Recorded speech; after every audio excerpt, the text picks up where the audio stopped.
Salutations à tous ceux qui sont actuellement sur le Congo et à nous.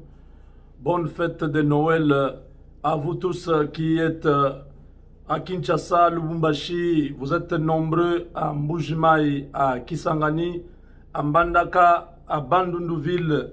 Vous êtes à Matadi, vous êtes à Goma, à Bukavu. Vous êtes à Kindu. Salutations à vous tous qui aimez le Congo, votre pays. Nous sommes aujourd'hui le 25 décembre, à une semaine de la fin de l'année. Nous continuons dans la prière. Nous allons clôturer le 31 décembre ensemble à minuit pour célébrer la grandeur de notre Dieu qui nous a protégés pendant toute l'année, qui a été avec nos familles, qui nous a couverts de sa grâce dans nos voyages, dans nos affaires, dans nos études, dans notre vie professionnelle, dans toutes les autres activités de la vie courante. Donc voilà, le président de la République et sa chère épouse ont adressé un vœu de bonne fête à tous les Congolais à travers le monde, à travers l'humanité, de pouvoir considérer que l'année 2020, c'était une année de beaucoup de défis, beaucoup de challenges au niveau politique, sécuritaire et même au niveau sanitaire avec la pandémie qui fait rage dans le monde. Donc nous souhaitons aussi à tout le monde bonne fête de Noël et de bonne année. Bientôt, nous allons célébrer cela. Alors, chers amis, nous sommes pendant la saison des taxes. Pour ceux qui habitent les États-Unis, nous vous invitons à faire vos taxes. L'année qui commence avec nous, tukunafanya tax kama uko nduku unaikala hapa Amerika, utuite njo tukufanyishie tax ya hii mwaka iko nakuya. Tulitoenza ma tax tetu bena Congo bonso bali basombela mu munene mu musoku wa ba Americain anyi mu États-Unis. Tulitoenza tax wewe mu kwenza tax yeba chili mu chichibanga utubikile bali tukwenzela nayi mu bulele ne mbwakana. Tozo sala ba tax bande konyoso bafandi na États-Unis to bengi bino boya kosala tax na bino na biso na mbula uzali ko banda. Banzi ke ezali mbula ya makambo mingi ya kitoko oyo Nzambe azali kobongisa.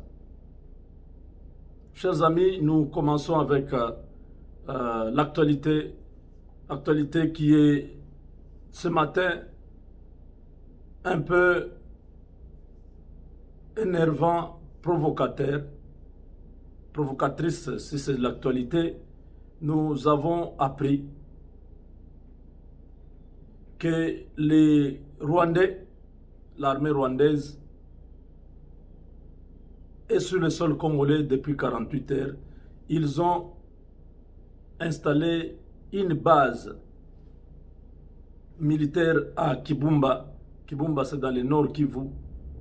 Ça, c'est inacceptable. C'est une provocation qui attend une réponse du gouvernement congolais. Le président Félix Tshisekedi, c'est un homme qui n'aime pas la guerre, un homme qui aime la paix, mais celui qui aime la paix prépare la guerre. C'est un adage français.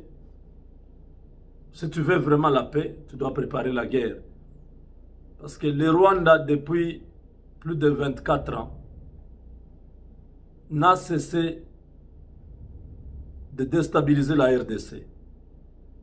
Maintenant que le Rwanda se rend compte qu'il n'a plus la possibilité de contrôler le Congo, il n'a plus d'alliés au niveau politique, il n'a pas de partenaires au niveau de l'État congolais. Par conséquent, tout ce qu'il peut avoir dans le pays lui est arraché. Il ne peut plus accéder aux gisements d'or qui sont au nord, au sud et au Maniema. Donc au nord Kivu, au sud Kivu et le Maniema. Le Rwanda ne peut plus accéder à tout cela. Les tonnes de cassitérite, de coltan que le Rwanda prenait gratuitement au Congo, aujourd'hui, cette route est fermée. Paul Kagame se retrouve en difficulté vis-à-vis de ses engagements financiers. Kagame ne sait plus à quel sens se vouer. Le Rwanda est en train de perdre complètement tout ce qu'ils ont construit sur le sang congolais. Les réserves qu'ils avaient en dollars sont en train de baisser sensiblement. Pourquoi? Parce qu'ils n'ont plus d'entrées. Quand vous consommez, il faut aussi remplacer. Et ça fait déjà 2 ans que Félix Tshisekedi est au pouvoir. Donc les réseaux qui étaient à l'est du Congo a été court-circuité. Tshisekedi a replacé certaines personnes. Tout ne se dit pas sur les réseaux sociaux, tout ne se dit pas au public, mais les conséquences de ce que Tshisekedi a fait au Rwanda est en train de se faire sentir maintenant. Kagame sait très bien que son temps est terminé.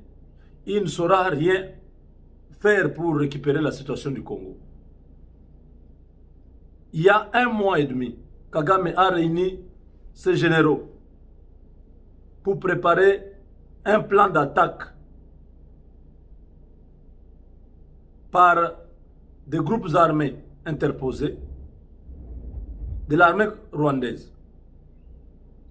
C'est-à-dire, l'armée rwandaise devait entrer au Congo, lourdement armée, sous prétexte que c'est une rébellion congolaise.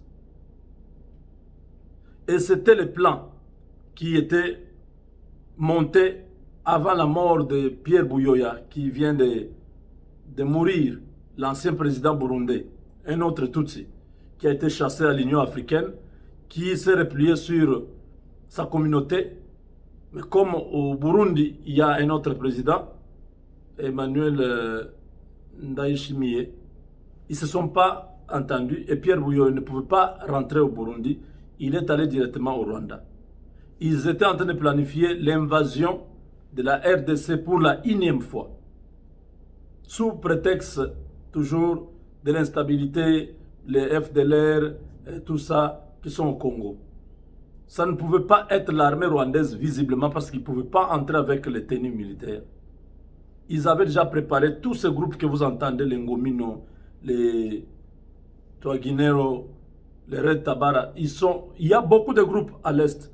Et tous ces groupes devaient être renforcés par les éléments de l'armée rwandaise, lourdement armés, traverser la frontière, attaquer le nord, le sud, Kivu, et aller vers le Tanganyika. Paralyser toute la partie, depuis l'Ituri jusqu'au Tanganyika. Couper cette partie-là, parce que c'est la partie qui les intéresse. C'est la partie où il y a les minéraux. Créer cette fracture comme ça s'était passé avec l'AFDEL, avec RCD Goma, avec CNDP, avec M23. Les mêmes scénarios allaient se passer pour soit affaiblir Tshisekedi, demander à sa démission ou à son remplacement ou à une transition ou à je ne sais pas quoi, un coup d'État, soit pousser Tshisekedi à accepter de négocier avec le Rwanda, de lui laisser l'accès à ces territoires, qu'il puisse continuer à exploiter le Congo pour que le pouvoir de Kinshasa soit en paix. La présence de l'armée rwandaise sur le sol congolais n'est pas un fait du hasard. La présence rwandaise sur le sol congolais à Kibumba actuellement est motivée par les pressions internationales que le gouvernement congolais utilise pour obtenir la création d'un tribunal pénal spécial pour les crimes commis au Congo. Kagame, Kabarebe, Kabila, tous ces gens ne sont pas d'accord avec Félix Tshisekedi. Ils ne veulent pas que Félix puisse arriver à ça. Ils ne voulaient pas que l'Assemblée puisse basculer du côté de Félix Tshisekedi. Aujourd'hui, c'est devant un fait accompli. Ils n'ont pas de marge de manœuvre, ils ne savent pas quoi faire, parce qu'ils ne peuvent pas arrêter les députés nationaux congolais. Ils ne peuvent pas les empêcher à décider sur une loi qu'ils veulent faire passer. C'est impossible, ça va passer. Maintenant, dès que cette loi passe, l'Assemblée adopte pour la création de ce tribunal, c'est Kagame, Kabila et les autres qui sont directement en danger. Alors pour freiner, pour retarder cette opération-là, il faut coûte que coûte créer un conflit. Il faut coûte que coûte provoquer le Congo, déclencher la guerre. Dans la guerre, cette opération ne sera pas une priorité. On va chercher d'abord à protéger les vies humaines. C'est ce que Kagame est en train de faire. Il faut une réponse immédiate de notre gouvernement. Il faut que le président Félix Tshisekedi s'assume en tant que commandant suprême. Nous avons vu les avions de chasse. Nous avons vu les accords militaires avec les États-Unis, avec beaucoup de pays. Nous voulons maintenant que tous ces soutiens internationaux puissent être mis à profit pour bouter le Rwanda dehors. Il faut attaquer le Rwanda. Il faut déclarer la guerre au Rwanda. Le Rwanda n'est pas un bon voisin. Le Rwanda n'a jamais voulu le bonheur des Congolais depuis que Kagame est là. Le Rwanda ne fait que massacrer les populations congolaises. Le Rwanda soutient tous les groupes armés qui sont à l'est du Congo. Ils se cachent derrière, ils laissent ces gens-là agir. Ils utilisent la communauté Banyamulenge, qui sont en fait des Rwandais d'origine, pour déstabiliser la RDC. Ce sont des choses que nous n'allons pas accepter. Il faut que le président Félix parle avec la SADC, parle avec les États-Unis, parle avec tous les soutiens qu'il a dans la sous-région pour mettre hors d'état de nuire ces criminels de Paul Kagame. Attaquer son pays, le faire sauter et mettre quelqu'un qui pourra garantir l'intérêt de toute l'Afrique centrale. Nous ne pouvons pas avoir un partenaire qui est dans la sous-région, qui est toujours problématique. Kagame ne peut pas croire qu'il est le seul qui a le dernier mot sur la vie des Congolais. Quand il veut, il attaque. Quand il veut, il déstabilise. Quand il veut, il finance. On a vu des militaires venant de... Bon, ceux qui ont dit, ils disent qu'ils sont venus de l'Ouganda. Mais moi, je parie que ça doit être ces mêmes militaires qu'on a vus à Kasindi qui sont allés jusqu'à Kibumba. Ce sont les militaires rwandais. Depuis un certain temps, entre le Rwanda et l'Ouganda, ça ne marche pas.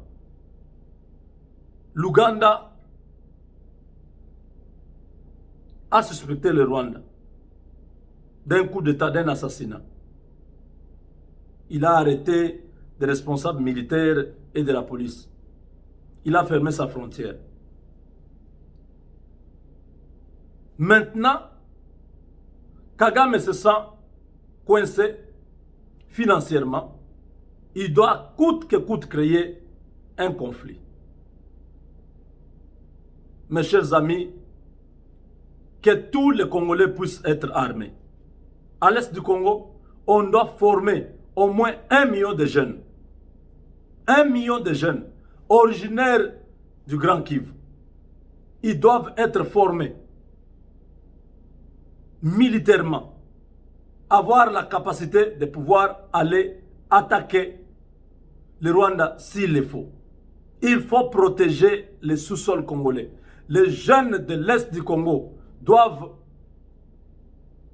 non seulement attendre les maïmaï, mais maintenant ça devient un problème où on doit changer de méthode.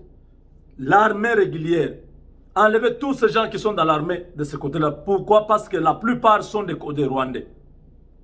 Formez des jeunes Congolais du sud, du nord Kivu, du Maniema. 1 million au moins. Même s'ils ne peuvent pas être tous actifs, on peut les garder comme des réserves. Mais qu'ils soient en mesure de défendre la nation. On ne peut pas accepter une provocation de cette ampleur. Je pense que le chef de l'État, les services de renseignement et tous les services de sécurité vont se pencher sur ce dossier pour tirer au clair cette histoire, convoquer l'ambassadeur rwandais en RDC ou le chasser carrément du Congo, couper toutes les relations diplomatiques avec le Rwanda, stopper le trafic aérien avec Rwanda. J'ai appris que même l'Ouganda aussi va commencer à faire Kinshasa. Ces avions ne doivent pas venir au Congo. Nous avons les partenariats stratégiques. Notre pays vient d'être réintégré dans AGOA. Nous avons beaucoup de ressources pour que nous puissions avoir même 50 Boeing, hypothéquer un certificat d'un gisement quelconque que nous avons au Congo, que ce soit l'or, les diamants, les cobaltes ou tout ça, pour obtenir ces crédits à partir de Exim Bank des États-Unis. C'est possible. Nous avons toutes ces possibilités-là. Il ne faut pas accepter que ces pays-là continuent à venir saboter notre peuple avec des provocations qu'ils sont en train de faire. Avec Dieu, nous vaincrons.